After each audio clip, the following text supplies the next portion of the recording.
लाडकी बहीण योजनेतील लाभार्थी महिलांना ई-केवायसी करण्याचे निर्देश राज्य सरकारने दिले आहेत। मात्र या ई-केवायसी प्रक्रियेत तांत्रिक अडचणींचा खोडा येत असल्याच्या तक्रारी समोर आल्या आहेत। तर ग्रामीण भागातील महिलांना कनेक्टिव्हिटीची अडचण जाणवत आहे। राज्यभरातील 2 कोटीहून अधिक महिलांनी लाडकी बहीण योजनेसाठी नोंदणी केली आहे। यातील पात्र लाभार्थी महिलांची राज्य सरकारने पडताळणी सुरू केली आहे। सर्व लाभार्थी महिलांना ई-केवायसी करण्याचे निर्देश महिला व बाल विकास विभागाने दिले आहेत। ही प्रक्रिया सहज, सुलभ आणि सोपी व्हावी यासाठी लाडकी बहीण योजनेचे संकेतस्थळ विकसित केले आहे। या संकेतस्थळाच्या माध्यमातून सर्व पात्र लाभार्थी महिलांना ई-केवायसी करण्यास सांगण्यात आले आहेत।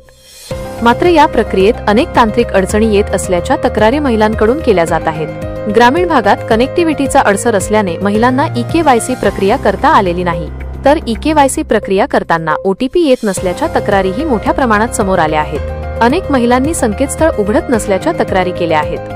संकेतस्थळ दिवसा चालत नाही, रात्रीच चालते असेही सांगितले जात आहे। त्यामुळे लाभार्थी महिलांमध्ये योजनेचा लाभ आगामी काळात मिळेल अथवा नाही याबाबत साशंकता निर्माण झाली आहे। दरम्यान ई-केवायसी प्रक्रियेत येणाऱ्या या तांत्रिक अडचणींबाबत राज्याच्या महिला व बालविकास मंत्री आदिती तटकरे यांनी समाज माध्यमांवर या संदर्भात महत्त्वाची माहिती दिली आहे। लाभार्थी महिलांना येणाऱ्या अडचणींची महिला व बालविकास विभागाकडून गंभीर दखल घेतली आहे। तज्ज्ञांच्या माध्यमातून त्या अडचणी दूर करण्याचे प्रयत्न सुरू केले आहेत। हे काम सध्या सुरू आहे। या तांत्रिक अडचणी लवकरच दूर होतील आणि ई-केवायसी प्रक्रिया अधिक सुलभ आणि सुकर होईल अशी ग्वाही राज्याच्या महिला व बालविकास मंत्री आदिती तटकरे यांनी दिली आहे।